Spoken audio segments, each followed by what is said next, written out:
now. So there's going to be a period of time also, like you're going to go out and you're going to start teaching to your community, your tribe, wherever that is. And they're going to need something from you. And you don't know what it is. You have no idea. So the sequence you teach, you're going to start teaching them and you're going to realize, man, it's working for some people, but not for others.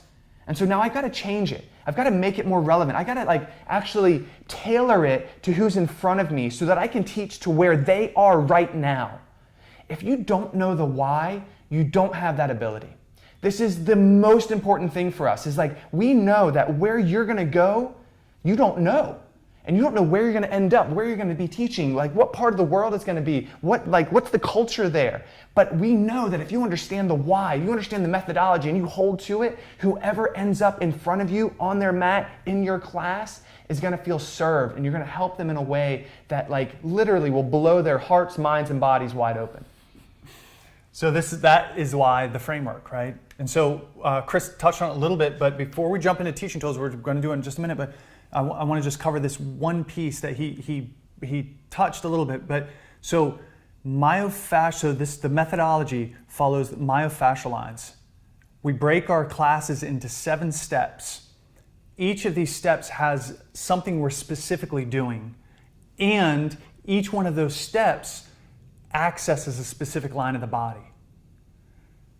Each one of those steps then has a pinnacle that creates the experience of the deepest opening or strengthening of that specific line, right? A pinnacle, one pose that we're building to for that, and then just underneath that is the rule of simple to complex, where you're looking at that one pinnacle and reverse engineering it, basically breaking it down into smaller poses, smaller experiences, simpler experiences, and then putting those slowly back together as you build towards that pinnacle. This creates the sequence of your entire class.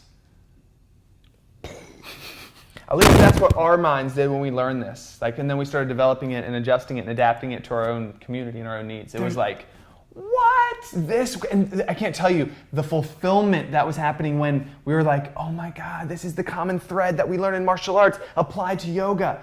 This is it. And then we started teaching. Yeah.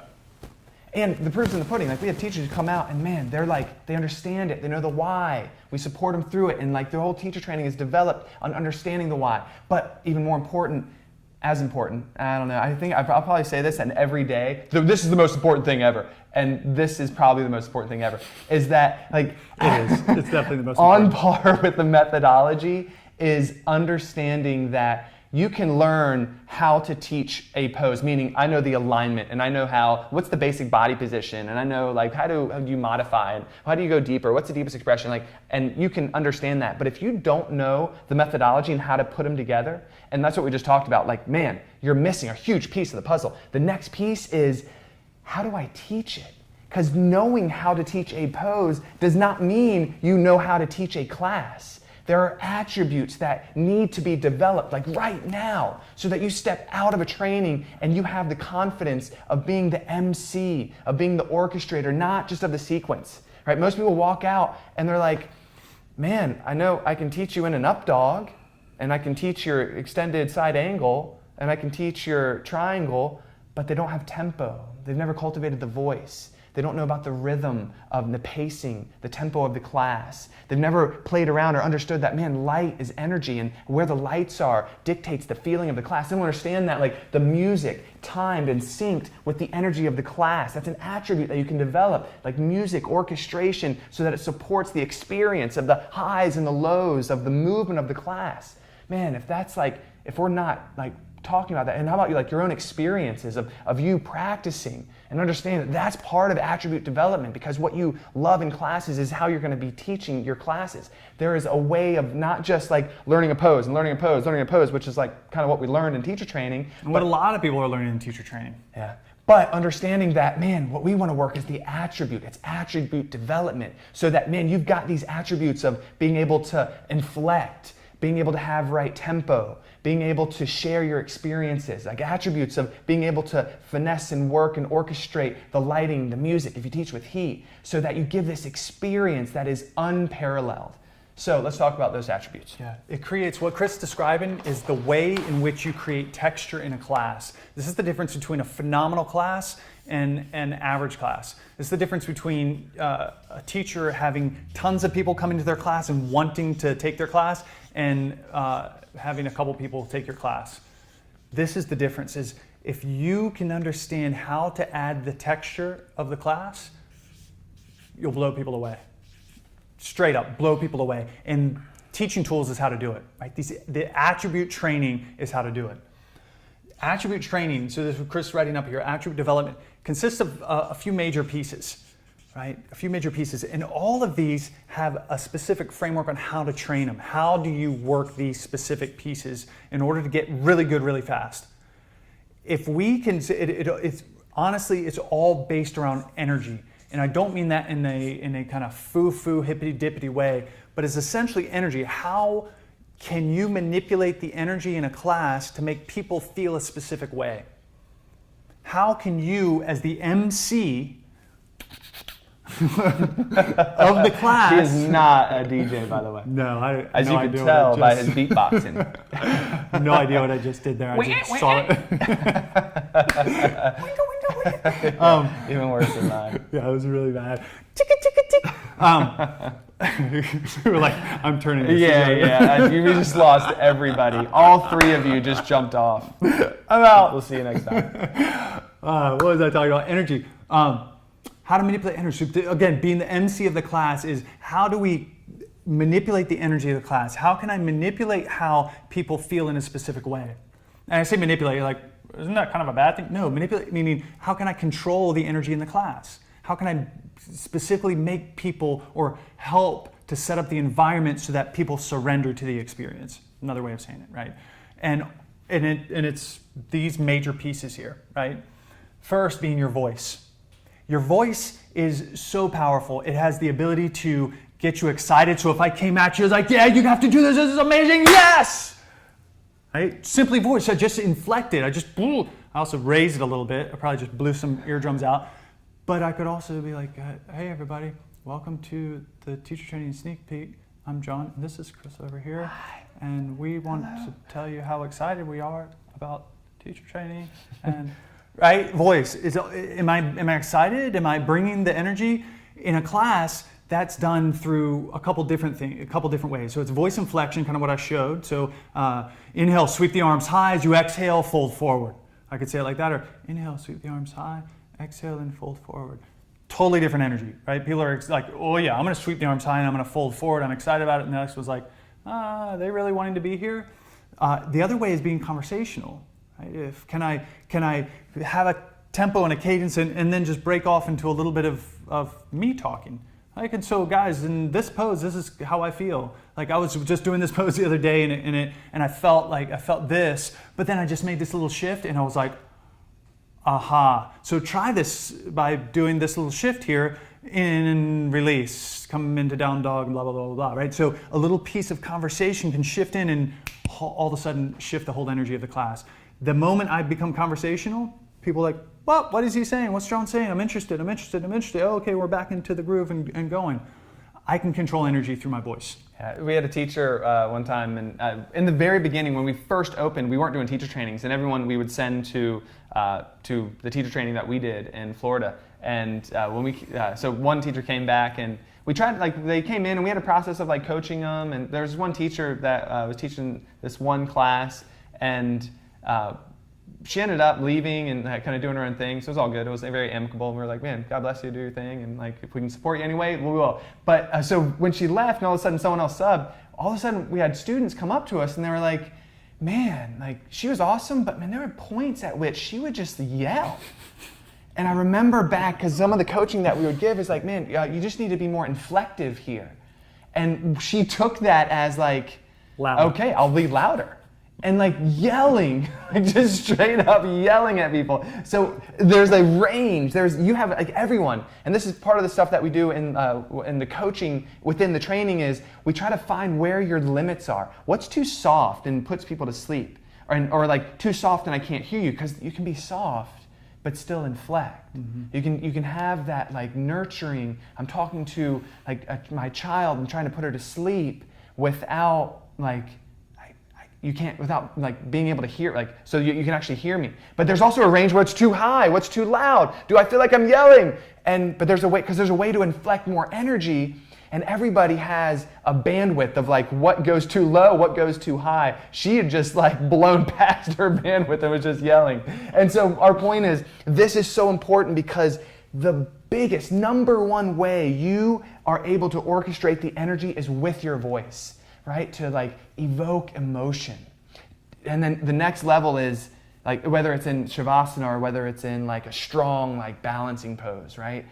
But the next level is now you can then work the energy within your experience. So this is the next thing. There's other ones in this, but these are like the main ones that we want to cover today. So voice, we just talked about it. It's like cultivating your ability to find your voice, to feel where those ranges are so that you can match and feel like actually have people feel supported. Have you ever been in a class where you are getting your ass kicked and the teacher's like telling a story or just like not really there, inflective, and you're like in your 30th chaturanga, like in a row, they're just like a push-up class, and you're like, oh my God, I can't do it anymore, and they're just like, and now mind over matter, and like, blah, blah, blah. I hope you've never experienced that if you practice with any of our teachers who've done it, but my point is, they're missing the connection of, man, I'm not with them. I'm not feeling what they're feeling and giving them the energy with my voice and my inflection and my energy to feel like, hey man, you're supported. I'm not coaching them through it. And that's a huge portion of it. So voice is like, it's like the number one because this is your art. Like your voice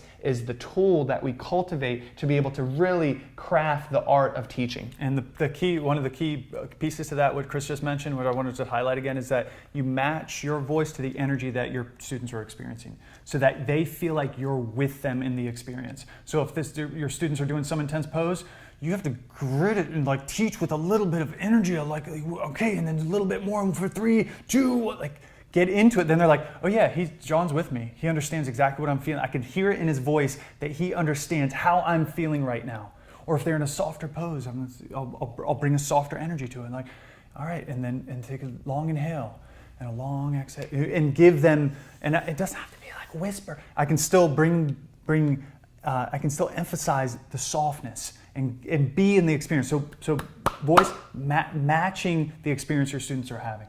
The next is experience. Experience is, so there's a few ways of getting into experience in a class. One of the major ones is theming. And we'll touch on theming, but the other one is just talking about your experience. Just how did this pose make you feel when you started? Right? If I'm teaching a class and I have everybody in a pose and then I go into it, not a long story, right? Something very simple, but I touch into an experience that I used to have in this pose, how challenging it was for me, or what I used to do and I thought it was right, but it wasn't right. So I did this little shift, and I had this aha moment. Your students are going to be like, yes, yes, yes, that is exactly right. That's the why. Okay, I'm going to shift. Oh, wow, I just had the same aha moment, right? Your experience has such a powerful effect when you get to share it with people, even if it's just a pose. I'll let Chris jump into the theming piece of it. Yeah, the theming piece of it is like, the way we approach it is like, everyone really comes in for the physical. Now, they may come in like for the mental, but they're getting the mental stress relief through the physical. But the way we make it about like, because if you go back into the history of yoga, like what it's really about is to be free of suffering. And a lot of it that is psychological. But there's an emotional piece too, because suffering is embodied. Like it's not just a mental affliction. Like there's like the heart closes, and like it withholds love and it withholds light, and like so without getting super deep into all that. As a teacher, and the way we approach it, we want to start weaving a theme. The theme is the way to connect the class, this very physical, asana-based oriented class, and make it about something more. Make it about like, oh, I'm theming about present moment awareness and how that unlocks our ability to really be free to choose and not become a prisoner of our past conditioning, to be free to create the life of our dreams. Like there's theming around that within the asana, I can start weaving in these deeper wisdom teachings, these messages that like help us like remember what's more important, what's the most important thing in life. So theming is a way of taking yoga and like layering in this beautiful texture of depth, of like whether it's based on like what yoga like originally was teaching, whether it's based on like some other like beautiful wisdom teaching like forgiveness or compassion, or like understanding the reality that we're all going to die someday, and that let's not wait till the end of life to finish like deal with unfinished business, like these deeper truths that as a human being we're all dealing with. That like so we have a framework of how to theme in the beginning, because what I just said, you're like, whoa, there's no way I'm going there. But you can go there with the framework that we use. In a very simple way, you can connect these deeper messages, the things that mean something to you in a class, so that they can mean something and you can offer that to your students. And I would dare to say the classes that you've taken, if you're watching this because you're like, you really want to do a teacher training, you've been affected in a way in classes more so by someone theming about something than the actual asana, than the actual physical postures. If you're watching this and you're really thinking about doing teacher training, I guarantee what captured your passion, your love for it, is what it meant to you over and above what it's done for you physically. Because I know that's been my case. Yeah. And so what the teacher did is they affected your energy within the class. Through theming. Through theming, right? They made that shift through theming. Which is based on your own experience. Mm-hmm. And we go deeper into that. I just want to touch on it right now, because right now some of you are like, well, I'm flawed. Like I've got a lot of shit in my history. I got no right to be teaching about like spirituality or whatever it is you just said. This is exactly how we felt when we first. We were young, we were in our 20s. We were like, well, I've only lived a few decades, like 2.5 decades. I've only been living in. I don't know if I've had enough life experiences to actually teach wisdom teaching, to talk about these higher experiences. And what it came down to was it wasn't really about that. It was my fear of what people would think if I tried to do it. Oh, he's just a 20-something. He doesn't know what the hell he's talking about. He hasn't lived enough decades to have actual pain, to feel real experiences, to know what, to have the life experiences that he's trying to teach us or trying to share with the class. And it's just bullshit. It's bullshit. It's just lies we tell ourselves. It's lies we tell ourselves. It doesn't matter, right? That we, all of us, regardless of our age, have had specific experiences. We don't need to necessarily share to the class, but we can share the idea. Like when you hear a teacher talk or anyone talk, when they're sharing from their heart, when they're sharing from their personal experiences, your body senses it. You know that this person's for real. They're teaching from a place that is from their experience, from potential pain in their life or a hardship in their life. So again, you may be thinking the same thing, like, well, I don't really, like, I'm pretty flawed. I have a bunch of fucked up stories. The idea isn't necessarily you have to share those, but how powerful is it when you get comfortable enough to be vulnerable to share that stuff. But there's a framework in which we teach that you can pull little pieces. We can help you tiptoe into that. Exactly, and and feel ease your way into it. Right. This is tiptoe. I'm like a cat too. It's my tiptoeing cat impression. The next thing is tempo. Tempo. The best story is John's wife. John's wife, English is her second language. She's from Guadalajara, Mexico. She came in, she fell in love with yoga when John, it's a great story, he'll tell it to you in the teacher training most likely.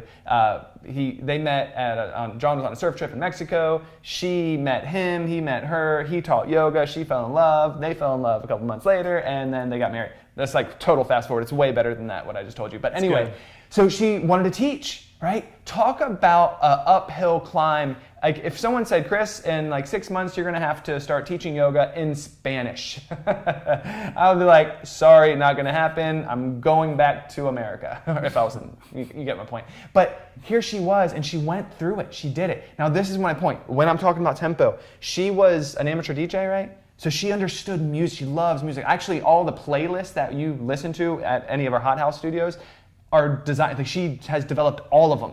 And so it's her genius that's in the classes with those playlists. And I'll just jump on that a little bit too. Oh, we'll jump on it. Never mind, I won't. No, don't do it right now. We'll do it right now. So she would start teaching.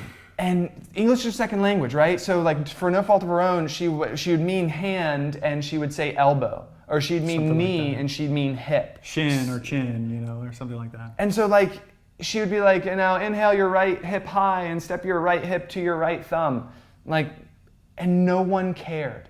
It didn't matter. Why? Because she had tempo. She had this pacing that was so magical. Of like, I mean, it was like she could have literally been speaking in Spanish and we would have been following it and felt good just because of the tempo, the cadence of her class. There's a saying that music, this is Claude Debussy, music is the space between the notes. And this is what we mean about tempo. It's not just filling your class with a bunch of words, it's knowing the tempo and the pacing from one word, one cue to the next cue to the next cue. This is what she had mastered from day one. And this is what we help you cultivate in the teacher training, because you can know every single pose. You can speak perfectly, like you can speak perfect English and not mess up as far as words coming out of your mouth are concerned.